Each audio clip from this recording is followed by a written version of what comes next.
Hello বন্ধুরা, সবাই কেমন আছেন? আশা করছি সবাই খুব ভালো আছেন। আজকে রান্না করব আমি ইলিশ মাছের মাথা দিয়ে বেগুন রান্না। প্রথমে কড়াইয়ের মধ্যে কিছুটা তেল দেবো, তার মধ্যে একটা কেটে রাখা পেঁয়াজ দেবো এবং ধুয়ে রাখা আলু দিয়ে একসঙ্গেই দুটোকে ভাজা করব।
পেঁয়াজ আর আলুটা ভাজা হয়ে গেলে ওর মধ্যে কেটে আর ধুয়ে রাখা বেগুনগুলো দিয়ে দেব,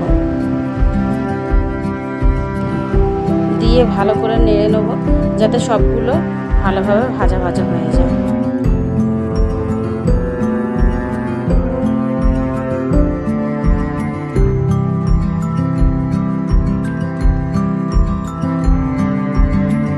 আপনাদের ভিডিওটা ভালো লাগলে প্লিজ সাবস্ক্রাইব করবেন আর লাইক করবেন, আর কে কোথা থেকে দেখছেন কমেন্ট করতে ভুলবেন না। ওর মধ্যে এবারে একটুখানি হলুদ গুঁড়ো দেব,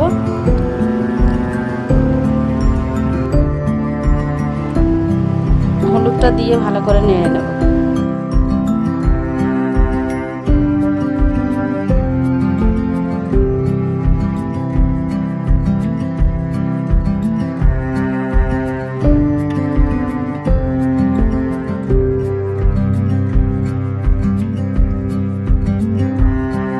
মিক্সিতে একটু জল দিয়ে আদা রসুন বাটা ছিল, সেই জলটা ধুয়ে দিয়ে দেব।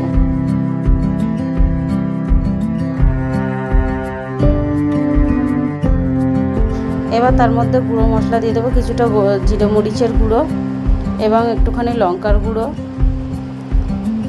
দিয়ে দেব, দিয়ে মশলাটাকে ভালো করে কষে নেব এবং ওতে আরও একটুখানি হলুদ গুঁড়ো দিয়ে দেবো।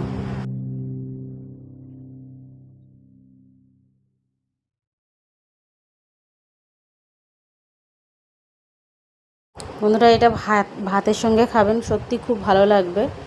আমি এখানে ইলিশ মাছের মাথা আগে থেকে ভেজে রেখেছিলাম।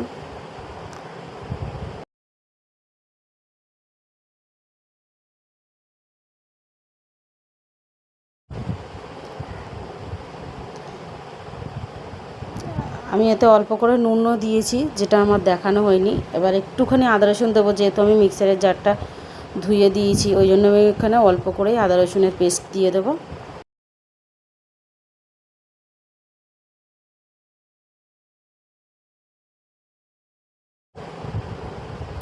এবারে মাছের মাথাটা যেটা ভেজে তুলে রেখেছিলাম, সেটাকে হাত দিয়েই একটু অল্প করে ভেঙে নেব, নিয়ে আর ওর মধ্যে দিয়ে একটু ভালো করে কষিয়ে নেব।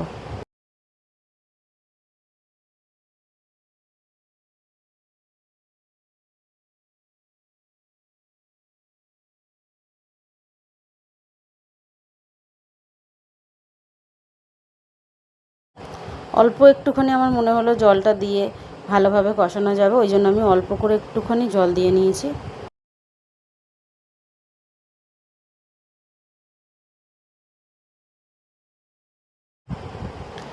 কষানো হয়ে গিয়েছে, এবার আমি বেশ কিছুটা জল দিয়ে দেব।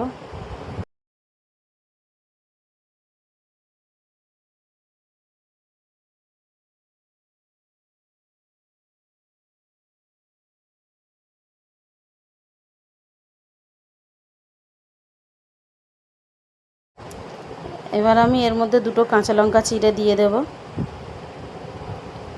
কারণ গন্ধটা খুব ভালো আসে।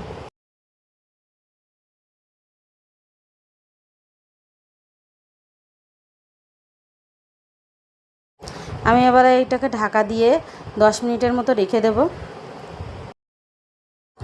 এবার আমি দেখব যে জলটা কতটা আছে। দেখুন আমার প্রায় হয়ে এসছে এটা। এটা একটু শুকনো শুকনোই বেশি ভালো লাগে।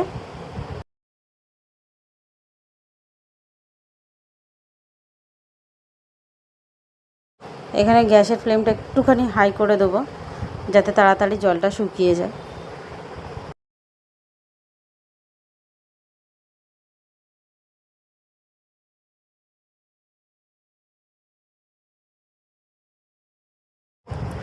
আমার হয়ে গিয়েছে, আমি নামিয়ে একটা পাত্রে করে নিয়েছি। দেখুন গরম গরম ভাতের সঙ্গে খুব ভালো লাগবে।